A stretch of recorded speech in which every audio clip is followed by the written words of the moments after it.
Hi friends, welcome back to widget master doomsday. Marvel cinematic യൂണിവേഴ്സിന്റെ ഒരു പ്രധാനപ്പെട്ട cinema, പ്രത്യേകിച്ച് അവർക്ക് തിരിച്ചു വരാനുള്ള ഒരു സിനിമ. ഇത് മാത്രമല്ലാതെ കുറേയേറെ ആരാധകർ കാത്തിരിക്കുന്ന സിനിമ. ഇത്തരത്തിൽ പല രീതിയിലും ഡൂംസ്ഡേ വളരെ പ്രധാനപ്പെട്ട ഒരു സിനിമ തന്നെയാണ്. ഇത് മാത്രമല്ലാതെ ഏറ്റവും പ്രധാനപ്പെട്ട മറ്റൊന്നാണ് RDJയുടെ തിരിച്ചുവരവ്. ഇങ്ങനെ നോക്കിക്കഴിഞ്ഞാൽ നമുക്ക് എല്ലാം കൊണ്ടും ഒരു ഇമ്പോർട്ടന്റ് സിനിമ തന്നെയാണ്. ഇതുമായി ബന്ധപ്പെട്ട് വരുന്ന വാർത്തകളും അത്രത്തോളം പ്രധാനമേറിയതാണ്. ഇത് മാത്രമല്ലാതെ ഇപ്പോൾ ജെയിംസ് ഗൺ മാർവൽ സിനിമാറ്റിക് യൂണിവേഴ്സിന്റെ ഒരു ഫ്യൂച്ചറിനെ പറ്റിയും ഇത് കൂടാതെ DC അവയുമായി ബന്ധപ്പെട്ട ഒരു കണക്ഷൻ ഇപ്പോൾ പറഞ്ഞിട്ടുണ്ട്. സോ എന്തൊക്കെ തന്നെയാണ് നമ്മൾ ഇന്റർവ്യൂ നോക്കാൻ പോകുന്നത്, ഇതുമായി ബന്ധപ്പെട്ട കുറച്ച് ലീക്കുകളെ പറ്റിയിട്ടുള്ള കാര്യങ്ങൾ തന്നെയാണ്. സോ അതുപോലെ തന്നെ നമുക്ക് വീഡിയോയിലൂടെ അടക്കം. അല്ലെങ്കിൽ നിങ്ങൾ എൻ്റെ ഈ ചാനൽ വീഡിയോ അതിൽ കാണുന്നെങ്കിൽ ഈ ചാനലിൽ സബ്സ്ക്രൈബ് ചെയ്ത് ബെല്ലൈക്കൺ എനേബിൾ ചെയ്യുക.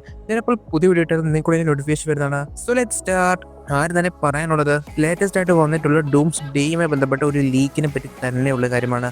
അഥവാ അവഞ്ചേഴ്സ് ഡൂംസ്ഡേ RDJയുടെ തിരിച്ചുവരും. ഇതുകൂടാതെ ഡോക്ടർ ഡൂം എന്ന കൊടും വില്ലന്റെ കരുത്തിൽ തന്നെയാണ് മുന്നേറാൻ പോകുന്നത്. ഇപ്പോൾ ലേറ്റസ്റ്റ് ആയിട്ട് അയൺ ഹേർട്ടുമായി ബന്ധപ്പെട്ട ഒരു ഷോയിൽ RDJ തന്നെ നേരിട്ട് വരികയും അയൺ ഹേർട്ടിന് ആശംസകളും മറ്റും ഒരു വീഡിയോ കോളിലൂടെ അറിയിക്കുകയും ചെയ്തിരുന്നു. ആ ഒരു VCയിലായിട്ട് RDJ ധരിച്ചിരുന്നത് ഡൂംസ്ഡേയുമായി ബന്ധപ്പെട്ട ഒരു പ്രൊഡക്ഷൻ സെറ്റിലെ ഒരു ക്യാപ്പ് തന്നെയാണ്. ഈ ക്യാപ്പിൽ നോക്കിക്കഴിഞ്ഞാൽ നമുക്ക് പ്രധാനപ്പെട്ട കുറച്ച് കാര്യങ്ങൾ മനസ്സിലാക്കാൻ സാധിക്കുന്നു. RDJ തന്നെ ഇത് നേരിട്ട് ആരാധകർക്ക് കാണിച്ചു കൊടുക്കുകയും ചെയ്തു. ഇതിൽ തന്നെ ഏറ്റവും പ്രധാനപ്പെട്ടതായിട്ട് നമുക്ക് മനസ്സിലാക്കാൻ സാധിക്കുന്നത് ഒരു ലോഗോ തന്നെയാണ്. ഈ ലോഗോയിൽ നമുക്ക് ഡൂമിനെ തന്നെ കാണാൻ സാധിക്കുന്നു. തരതിരിച്ച് വെച്ച് കഴിഞ്ഞാൽ ഇതിൽ അവർ ഉപയോഗിച്ചിട്ടുള്ളത് കോമിക്സിലെ പഴയ ഡൂമിന്റെ ഒരു കോസ്റ്റ്യൂമാണ്, അല്ലെങ്കിൽ ഒരു അപ്പിയറൻസ് ആണ്. സോ അതോടെ തന്നെ ക്ലാസിക്കൽ ആയിട്ടുള്ള ഒരു ടച്ചിൽ തന്നെയാണ് ഈ ഒരു ക്യാരക്ടറിനെ അവർ സ്കെച്ച് ചെയ്യാൻ പോകുന്നത്. ഏറെക്കുറെ സിനിമയുടെ ആ ഒരു ടോണ് ഇതിന് നല്ല രീതിയിൽ ബ്ലെൻഡ് ആവുക തന്നെ ചെയ്യും. പറയാൻ കാര്യം, ഡൂംസ്ഡേ കുറെ കൂടി ഒരു ഡാർക്കർ സിനിമ തന്നെയാണ്. ഇത് മാത്രമല്ലാതെ സ്പൈഡർമാന്റെ ഈ ഒരു സിനിമയിലെ ഇമ്പോർട്ടൻസിനെ പറ്റിയിട്ടുള്ള ചില കാര്യങ്ങൾ കൂടിയും മറ്റു ചില ലീക്കുകളിലൂടെ നമുക്ക് മനസ്സിലാക്കാൻ സാധിക്കുന്നു. അത് നമുക്ക് ഊഹിക്കുന്നതിലും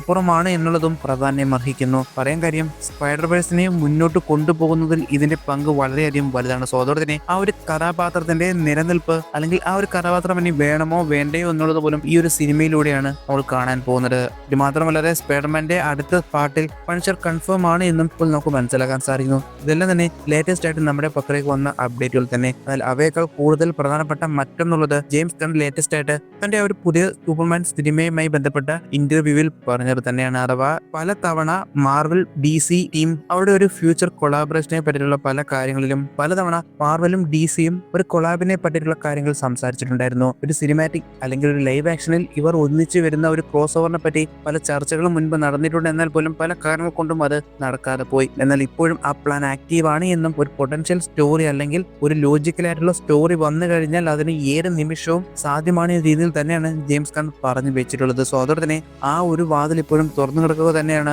എപ്പോൾ വേണമെങ്കിലും അതുമായി ബന്ധപ്പെട്ട കാര്യങ്ങൾ നമ്മൾ കേൾക്കാം. ഇപ്പോൾ മാർവൽ സിനിമാറ്റിക് യൂണിവേഴ്സിനെ സംബന്ധിച്ചിടത്തോളം സീക്രട്ട് വാഴ്സും ഇതുകൂടാതെ ഇൻവേർഷൻ എല്ലാം അതിന് പറ്റിയ ഒന്ന് തന്നെയാണ്. എന്നാൽ DCയുടെ കാര്യത്തിലും നമ്മൾ നോക്കേണ്ടതുണ്ട്.